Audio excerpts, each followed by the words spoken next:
There's a growing movement of people who are sober curious, who are choosing not to drink alcohol. At the same time, the holidays can be tricky to navigate if people are in an active recovery from alcohol or drug abuse. Dr. Lanti Durandby, the Chief Medical Officer at Lakeview Health, is joining us to help guide us through some sober etiquette advice. So we dropped a lot of terms right there. We did. Let's try to explain them a little bit. Sober curious and sober etiquette. What does that mean, Doc? Sober curious is for people that are looking at their alcohol use in a mindful way. They're thinking about how much do they really want to continue to drink. They're not people that are in active addiction or in recovery, meaning people that are addicted to alcohol. So it's really people that are just taking a closer look at the role alcohol plays in their lives. Okay, and then etiquette. Etiquette is how you handle social situations, whether you're in recovery, whether you're hosting a party where people might be attending that either don't want to drink or cannot drink because they have an addiction. And so it really gets into the details of how do you present drinks? How are you going to handle people that are in addiction? How are you going to treat them and give them a safe place or a safe space to be at your party? Right, and I think we all need to think about those that we might not even know are dealing with alcohol abuse or maybe in recovery. So we have to have that etiquette for everyone. We do. What's the best way to make that happen? I usually encourage people, if they're going to have a gathering, and of course there are plenty of them happening over the next few weeks, really provide a different type of drink, not all alcohol. So have mocktails, which are very popular now, and we've seen skyrocketing sales for non-alcoholic beverages. There's even a non-alcoholic bar here in Jax. And then don't press people. If they don't want to drink, it's really not polite to ask them why. It's really none of your business. But just give them a way to be accepted and kind of blend in.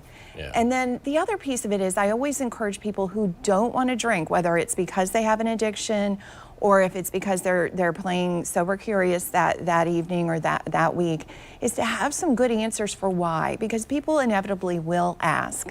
So have a nice polite answer that is very firm. I'm not drinking tonight. I'm going to be driving.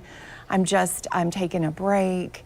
All of those things are really nice, polite, but firm ways to just deflect any too curious questions. Yeah, certainly. I go to a lot of events, and I'm speaking at them, and then I have to drive, so I don't drink anything, and I have water, and sometimes people say, why aren't you drinking? Why aren't you drinking? Don't push. Yeah. Don't push on it. Just say, look, exactly. Hey, it's not on the menu tonight. It's so pervasive in our society, and it plays such a huge role. So really trying to reset that is, I think, pretty important. So the holidays can be tough. I don't have to tell you that. But stress, anxiety, you've got financial factors, all of these can be triggers. What is your best advice to someone that maybe is like right on the borderline of healthy drinking and an unhealthy habit? That's tough because, of course, anyone who's really on that border, I'm going to encourage them to take a hard look at the role that alcohol plays. Are there consequences that they're getting from their alcohol use, whether it's relationships or work or social life, DUIs, things like that. Sure. But if they're right on the border, I'm going to also encourage them to take a break and see how they feel without alcohol. Now, of course, this isn't someone who's addicted, but someone who really is kind of curious, do I want to keep drinking this way? Do I want to give my liver a break? Do I want to kind of be more mindful about how I'm drinking? And so if they're going to a party or if they're accepting an invitation, decide what you're going to drink, or if you're going to drink at that party, decide how much you're going to drink. Pace your drinks, eat, drink water. I always encourage people to not go on an empty stomach because alcohol hits your brain so fast.